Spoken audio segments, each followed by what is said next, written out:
Vamos abrir a palavra de Deus no Evangelho segundo escreveu João, capítulo 21.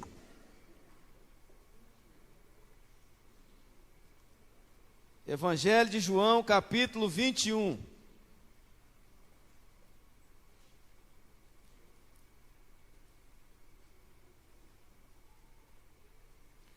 Vamos ler apenas 3 versículos. Tem batismo hoje ainda, né, Lira? Tem muita coisa. Então, 20 minutos, irmãos, para a gente conversar aqui e voltar a palavra para o pastor Lira.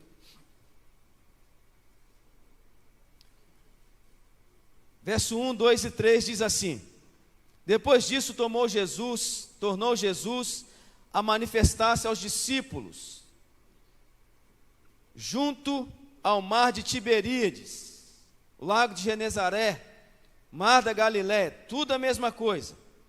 E foi assim que ele se manifestou. Estavam juntos Simão Pedro, Tomé, chamado Dídimo, Natanael, que era de Caná da Galiléia, os filhos de Zebedeu e mais 2 de seus discípulos. Disse-lhe Simão Pedro: Eu vou pescar. Disseram-lhe os outros: Também nós vamos contigo. Saíram, entraram no barco e naquela noite nada apanharam. Jesus, nós te agradecemos. Tua palavra foi lida. Ela é poderosa para transformar nosso coração. Fale ao nosso coração, Senhor. Muda a nossa sorte, muda a nossa história e nos ajude a ter coragem para aplicar a palavra do Senhor na nossa vida, no nome de Jesus. Amém. Ô, irmãos, toda vez que eu leio o Evangelho de João, capítulo 20, capítulo 21, eu consigo entender que Pedro está vivendo talvez a crise mais aguda da sua vida e do seu ministério.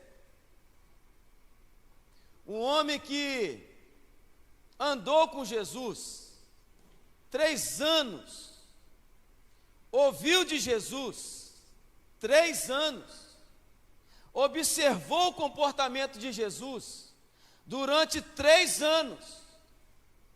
Um homem que presenciou o comportamento de Cristo do jeito que ele ensinava, a forma que Jesus falava. Um homem que pôde ver o carinho que Jesus lidava com as pessoas, o jeito que Jesus tratava com seus discípulos. Irmãos, cada coisa tão linda, preciosa, a doçura que Jesus falava e como que Jesus falava aos corações. Esse Pedro, irmãos, é o mesmo Pedro que viu Jesus operar inúmeros milagres. É esse Pedro que viu Jesus num casamento que estava caminhando para um fracasso total. A festa tão projetada, tão programada, lindíssima, o vinho havia acabado, o Pedro viu Jesus transformar a água em vinho. É esse mesmo Pedro que vê Jesus ressuscitar um menino, filho de uma viúva. É esse mesmo Pedro que vê Jesus com uma palavra, ainda que de longe, curar o menino que estava à beira da morte. É esse mesmo Pedro que vê um oficial do rei chegar para ele: vão lá em casa, que minha menina está morrendo. Enquanto ia, uma dona com uma hemorragia há 12 anos, Pedro vê Jesus curar essa dona tocou na orla da veste de Cristo, foi curada. Esse Pedro que quando chega naquela casa, o pessoal fala bem assim: ó, já morreu, tem jeito mais não, precisa perturbar mais o mestre. Jesus olha para os pais e fala bem assim: ó, só crê. Sabe assim, quando de vez em quando alguém precisa falar esse negócio assim com a gente: ô, varô, só crê, só confia, só acredita, calma, aquieta-te. Jesus pega Pedro e mais 2 e vai lá com o pai, com a mãe da menina, e a menina ressuscita. É esse Pedro, agora no capítulo 21, depois de escutar Jesus falar com ele: Pedro, eu vou fazer de você pescador de homens. Ele entra numa crise, Porque por mais que ele tenha assistido tudo isso, o Pedro que estava esperando o Messias terreno, político, aquele que libertaria Israel de Roma, a expectativa do coração desse homem é totalmente frustrada. Aquele que acreditou que Jesus, o Nazareno, seria aquele que traria libertação política. Aquele que ouviu Jesus falar, eu vou morrer, depois de 3 dias vou ressuscitar. Aquele que viu Jesus ressuscitado, aqui no contexto, ele já tinha visto Jesus ressuscitado. Olha o capítulo 20 que está lá. Jesus, eles estão trancados com medo dentro de uma casa. Jesus aparece lá e fala bem assim: paz seja convosco. Imagina, irmãos, o medo tomou, as emoções afloradas, o coração toma de engano aqueles irmãos, porque a expectativa foi frustrada. Aí Jesus aparece e fala bem assim: paz. De vez em quando a gente precisa ouvir um negócio assim também. Sabe assim, quando a crise chegou, quando tudo caminha contrário, e você não tem mais expectativa de nada, os sonhos se esvaíram pelos seus dedos, você não consegue mais pensar, cogitar como que vai ser o seu amanhã. Aí alguém chega e fala bem assim: Jesus tem paz. Aí Jesus ministra uma palavra, e Jesus fala de novo: paz seja convosco. Aí eles encontraram com Tomé e falaram bem assim: Tomé, ô Dídimo, nós vimos o mestre. Aí Tomé, a gente critica Tomé demais, fala sério. O Tomé, esperto, sabido, inteligente, olhou e falou bem assim: ô gente, eu só vou acreditar se eu ver as marcas e se eu tocar. Sabe por que Tomé faz isso, irmãos? Naquele tempo tinha uma corrente espiritualista, filosófica, intelectual, de uma turma que acreditava que os fantasmas existiam. E Tomé, para entender que havia sido uma ressurreição, o Tomé queria tocar na matéria, o Tomé queria ter certeza, o Tomé queria que a convicção do seu coração fosse mostrada através de um toque. É por isso que Jesus, mesmo entendendo a incredulidade de Tomé, vai olhar e falar bem assim: ô Tomé, parece para ele de novo, fala a mesma coisa: paz, para vocês, paz, calma, quieta. E fala bem assim: que Tomé, ó, agora você pode tocar, toca aqui do lado, Tomé. Aí Jesus vai falar bem assim: só porque você tocou, você creu? Bem-aventurados aqueles que não viram, paz. Mas mesmo no meio desse cenário, o Pedro que viu Jesus ressuscitado, esse mesmo Pedro que falou com Tomé: nós vimos o mestre ressuscitou. Esse homem está com a sua mente presa numa crise emocional, numa crise política, numa crise espiritual. Pedro precisava entender que o seu chamado para servir era um chamado real, e que ele não podia permitir que a crise podia pará-lo. A crise que cercou aquele homem não podia ter no coração dele poder para parar Pedro, mas a crise parou Pedro. Por isso que Pedro, ele larga tudo. Sabe o que Pedro está dizendo? Valeu a pena. Tudo aquilo que eu vi, 3 anos, tudo aquilo que eu presenciei, tudo aquilo que eu ouvi, não valeu a pena, foi perca de tempo, eu vou voltar para a minha pesca. E Pedro era bom pescador, profissional excelente, tinha uma companhia de pesca, e Pedro resolveu abrir mão do chamado dele, porque a crise tomou o coração dele. Vai falar que nunca bateu essa vontade no seu coração: eu não aguento mais, não quero saber de igreja, não quero saber de ministério, não quero saber de presbiterato, não quero saber da SAF, não quero saber dos adolescentes, eu vou voltar para a pesca. Aquieta seu coração, porque a paz de Jesus está sobre você. Então acalma. A crise não pode parar você, a crise não pode dominar você, a crise não pode tomar conta da sua vida. Quando eu olho para a história desse homem, eu aprendo algumas coisas para a crise não me parar. Eu queria compartilhar elas com você hoje, breves. Eu tenho 11 minutos para dar os 20 minutos. Primeiro, encha o seu coração dos ensinamentos de Jesus. Encha o seu coração daquilo que Jesus diz na sua palavra. Observe como que Cristo viveu. Olhe para o exemplo de Jesus. Olha como o mestre amou. Olha como ele se entregou. Olha como ele renuncia à sua própria vida e vai viver um amor abnegado para que a vida tenha sentido a partir dele.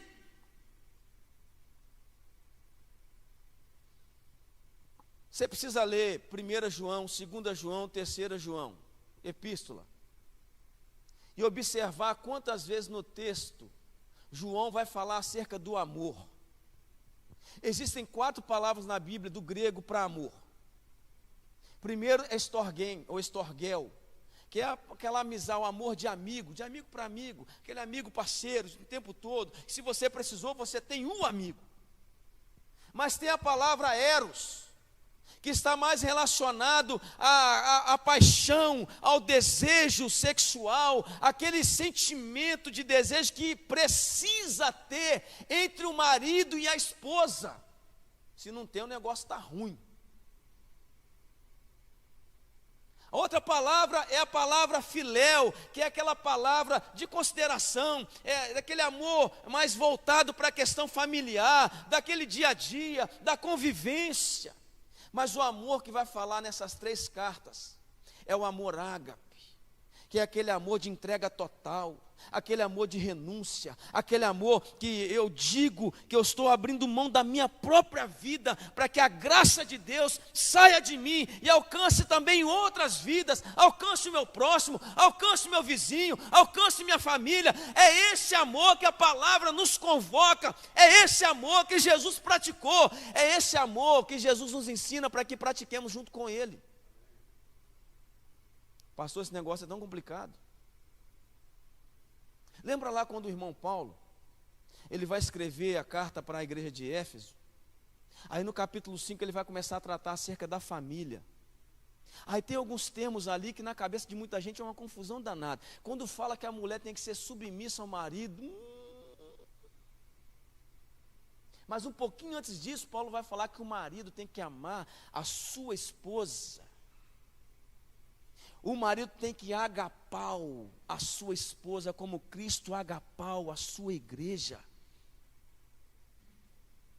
O marido que ama a esposa com essa intensidade, o marido que se entrega pela esposa com essa verdade, dificilmente essa mulher não vai querer andar na mesma missão que esse marido. São os exemplos de Jesus, ensinamentos de Cristo através da sua palavra, para que meu coração e seu coração não se perca e não pare no tempo da crise. Olhe e enche o seu coração dos ensinamentos de Cristo. Segundo, conte sempre com a misericórdia e o favor de Jesus. Ô irmãos, o texto vai dizer que Pedro voltou para a pesca, e a partir do verso 4 vai dizer que eles ficaram a madrugada toda e não pegaram nada. Só que Jesus estava lá na praia. E Jesus perguntou: tendes aí algum peixe? E eles responderam: não. Aí Jesus vai falar: lança a rede, mas lança à direita do barco. Jesus era esperto. Lança à direita. E eles pegaram, lançaram a rede, e a pesca foi tão sustança que eles não conseguiam puxar. Era muita coisa. Era a bênção de Deus, é a misericórdia de Deus, é o favor de Jesus. É aquilo que Deus está mostrando de amor, mostrando para Pedro que não abriu mão do chamado de Pedro, que não abre mão da vida de Pedro. Jesus está dizendo para Pedro: olha Pedro, vamos recomeçar. Agora observe, irmãos, por que eu sei que é a favor? Imagina o pescador trabalhar a noite inteira e não pegar nada. Aí Jesus fala: lança a rede, aí tem peixe na rede. Em dias comuns, tanto peixe na rede, era para as redes se romperem. Se você for continuar lendo o texto vai dizer que as redes não se romperam. Isso tudo é cuidado e favor, misericórdia de Jesus na vida de Pedro, para mostrar para Pedro que a crise não podia pará-lo. Agora, quando isso acontece, Jesus está dizendo para Pedro que é para Pedro voltar ao seu chamado. Se você for ler lá em Lucas capítulo 5, o lugar é o mesmo. O ambiente é o mesmo. O favor de Cristo se manifesta em Pedro.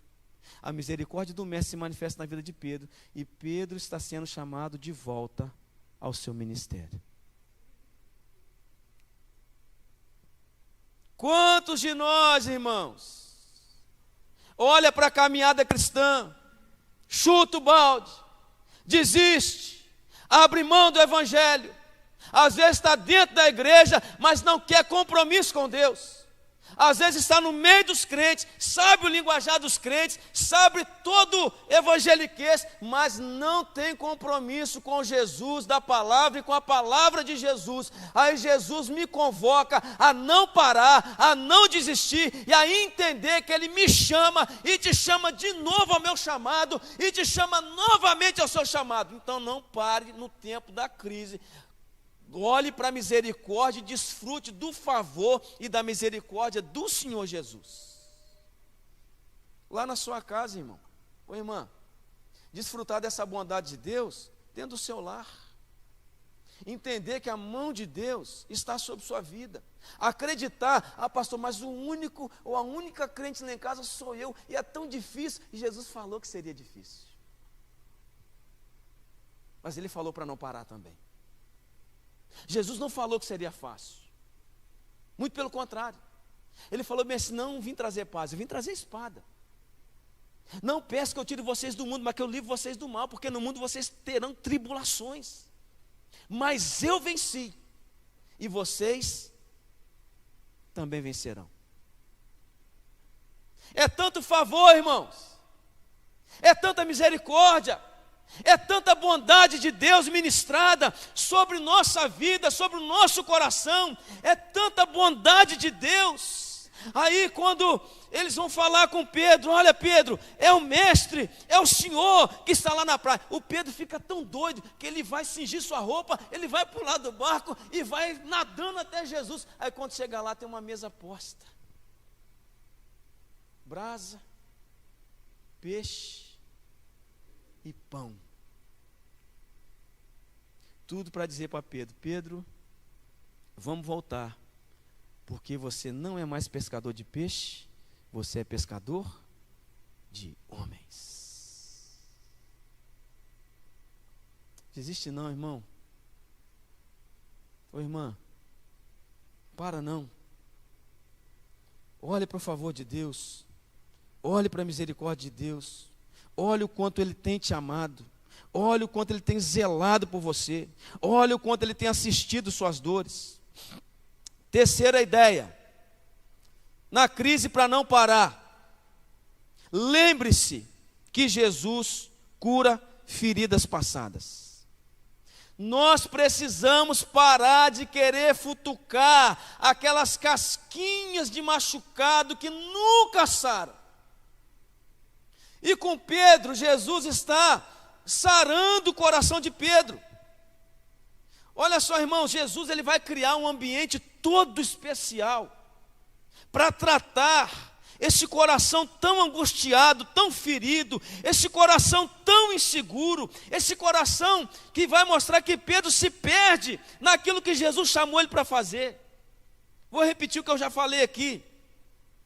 Lembra que no primeiro momento do encontro de Jesus com Pedro, a pesca maravilhosa? Fica bem claro no texto que a grande quantidade de peixe lá atrás foi quando Jesus chamou Pedro. E Jesus vai fazer de novo, vai preparar o cenário, vai preparar o ambiente para mostrar para Pedro qual era o seu chamado.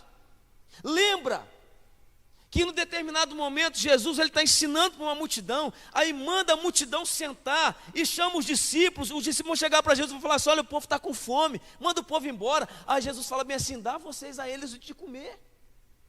Mas a gente não tem nada. O que vocês têm? Tem um menino ali que tem pãezinhos e peixinhos.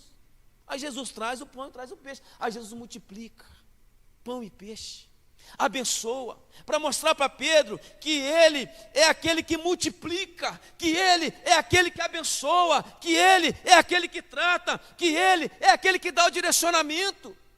Agora, naquele ambiente que Jesus está, com pães sobre a pedra, sobre o fogo, com peixe na brasa, Jesus ele vai servir o pão. Lembra quando Jesus, no capítulo 26 de Mateus, coração angustiado, triste, Jesus pega o pão e parte: esse é o meu corpo, que é dado por vós. Tomai e comei. Jesus prepara esse ambiente para falar com Pedro: Pedro, este é o meu corpo. Você faz parte do meu corpo. Pedro, o passado que te feriu, que te prendeu, que te machucou, que te aprisionou, não pode te prender mais, porque você agora não é mais aquele Pedro do passado. Eu tenho um chamado para a sua vida, Pedro. Aí Jesus, olhando para Pedro naquele ambiente, parte o pão, uma fogueira posta, peixes na brasa, me fez lembrar do dia que Pedro falou com Jesus: se o Senhor morrer, eu morro contigo. Jesus foi preso. O texto bíblico vai dizer que Pedro seguia Jesus, observava ele de longe. Alguém chegou para Pedro e falou: Pedro, você também é um dos dele? Ele falou: não sou. Segundo momento, falam de novo: você também é judeu, você fala igualzinho ele, você se veste igual ele, né? Você é dos dele. Você está louca, dona? Não sou. No terceiro momento, Pedro vai negar Jesus de novo. É quando os olhos de Jesus cruzam com os de Pedro, cheio de compaixão, cheio de misericórdia, cheio de amor, cheio de cura, dizendo para Pedro: Pedro, eu não desisti de você. Jesus é especialista para curar feridas, para sarar feridas, para tratar meu coração, para tratar seu coração, para tirar as dores da minha alma, para tirar as dores da sua alma. Os olhos de Cristo estão sobre a minha vida, estão sobre a sua vida, para quebrantar meu coração, para quebrantar seu coração e para te dizer que Ele não desistiu de você. Quais são as dores que te cercam? Quais são os medos que te atormentam? Qual é a crise que te perturba? Não pare no tempo da crise. Você foi chamado para servir. Você foi chamado para andar com Jesus. Você foi chamado para aparecer com Jesus. Você foi chamado para viver o evangelho de Jesus. Então não pare no tempo da crise, porque Jesus é especialista para sarar o coração ferido. Quarto, olhe para o cumprimento das promessas. Nosso grande problema é que nós queremos desfrutar de uma bênção tão material, e Pedro queria viver essa verdade. Pedro se esqueceu que havia uma promessa de Jesus. Ele falou: eu vou morrer, mas vou ressuscitar. Ele morreu, ressuscitou. Esse mesmo Cristo que falou que Ele iria preparar lugar, mas que não deixaria os seus discípulos órfãos. A igreja teria o Consolador, e o Espírito Santo se derramou sobre a igreja. Se você for olhar o texto de João, capítulo 21, capítulo 20, você vai ver que Jesus lá já sopra o Espírito sobre eles. Promessa. Só que os nossos olhos são tão materialistas, são tão carnais, que nós queremos encontrar na palavra promessas materiais, e esquecemos de levar em conta que Jesus falou que Ele vai voltar. Eu não lembro quem foi que falou, mas esse dia eu estava escutando uma pregação, e o pregador, citando um autor, falou bem assim, que os puritanos, os crentes do primeiro século, eles viviam o evangelho de forma tão intensa, que eles acreditavam que Jesus voltaria amanhã. E assim deveríamos viver o Evangelho, entendendo que Jesus vai voltar, agora ou amanhã, Ele vai voltar. Aí ele fez um paralelo com a geração atual, e ele disse o seguinte, que o problema da nossa geração é que nós vivemos como se Jesus nunca fosse voltar. Mas Ele vai voltar. Ele vai voltar. Essa promessa foi Ele mesmo quem deu. Essa palavra foi Ele mesmo quem falou. Eu vou preparar lugar e vou voltar, porque onde eu estiver, estarão vocês também. E Pedro não está entendendo. E Pedro não compreende que aquilo que ele havia dito lá atrás, que ele morreria por causa de Cristo, aconteceria na vida dele. Pedro vai pagar com a sua própria vida, porque ele quis cumprir e viver as promessas, os planos de Deus para a sua vida. Todo o sofrimento que acomete ele no primeiro momento, Pedro vai sarar, e ele vai pagar com a própria vida, morrendo crucificado de cabeça para baixo. Sabe o que Pedro acreditava? Que Jesus voltaria. Quinto, olhe somente para Jesus Cristo. Depois de um momento dos peixes na brasa, daquele ambiente todo preparado, chega no ápice da conversa de Jesus com Pedro, para terminar de alinhar o coração de Pedro, confuso. Lembra que Jesus, ele vai olhar para Pedro e vai perguntar para Pedro: Pedro, você me ama?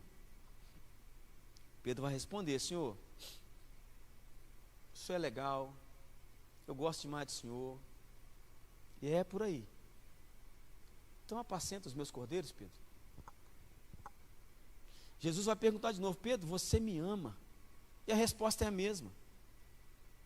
Aí Jesus vai falar: então apacenta as minhas ovelhas.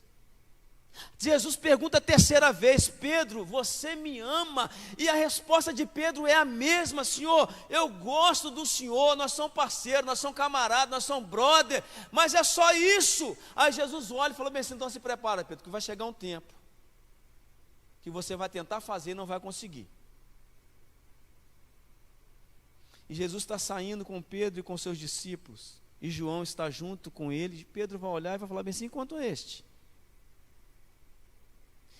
Aí Jesus olha para Pedro e fala bem assim: ô Pedro, os seus olhos ainda estão muito equivocados, a sua mente ainda está te tomando, Pedro. Quanto a esse, não importa a você o que vai acontecer com ele.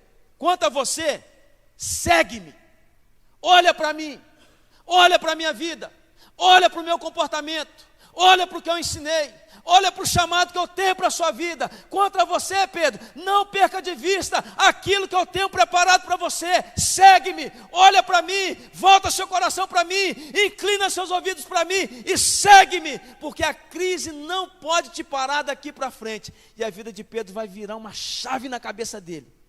Ele vai para Jerusalém, o Espírito Santo vai cair sobre a vida desse homem, e a vida dele vai ser transformada, a ponto de Pedro entregar a sua própria vida por amor de Jesus Cristo.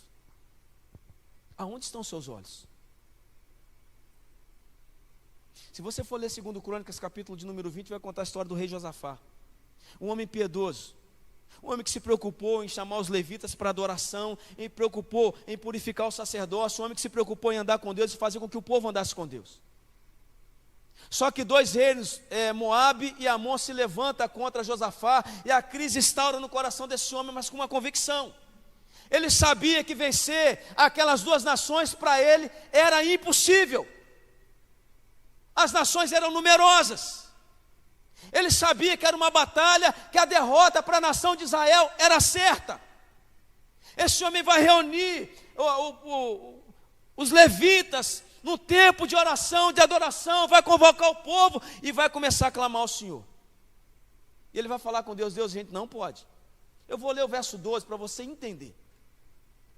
2 Crônicas, capítulo 20.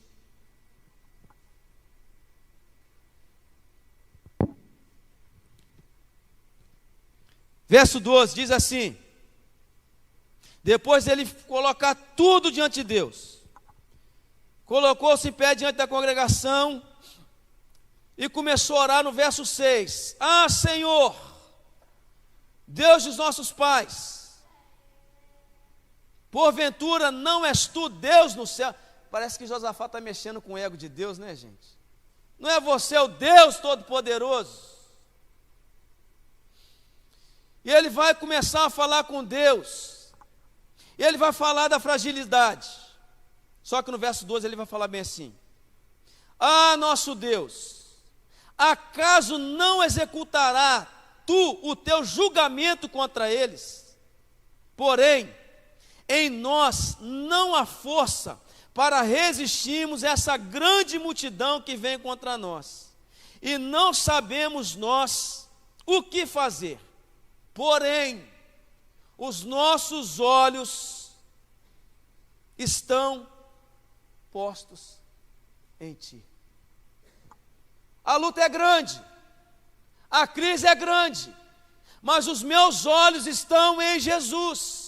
A luta é intensa, a família está em frangalho, o trabalho vai mal, a crise tem me tomado, mas eu não vou parar, porque os meus olhos estão em Jesus. E a resposta vem no verso de número 17.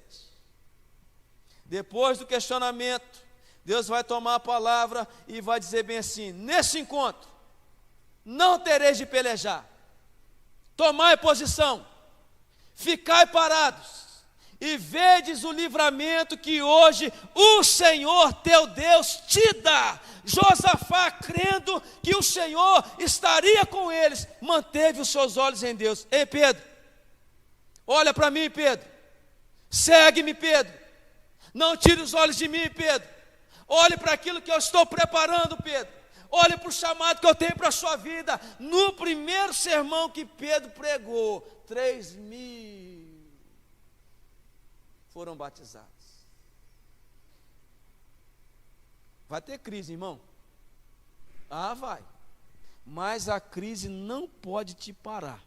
E ela não vai te parar se você olhar para os ensinamentos de Cristo. Ela não vai te parar se você entender o favor e a misericórdia de Jesus. Ela não vai te parar se você entender que Jesus cura feridas passadas. Ela não vai te parar se você olhar para as promessas que Cristo tem para a sua vida, inclusive aquela que Ele prometeu que vai voltar. As crises não vão te parar se os seus olhos estiverem fixos no Senhor Jesus, acreditando que Ele vai com você por onde você for. Vamos ficar de pé?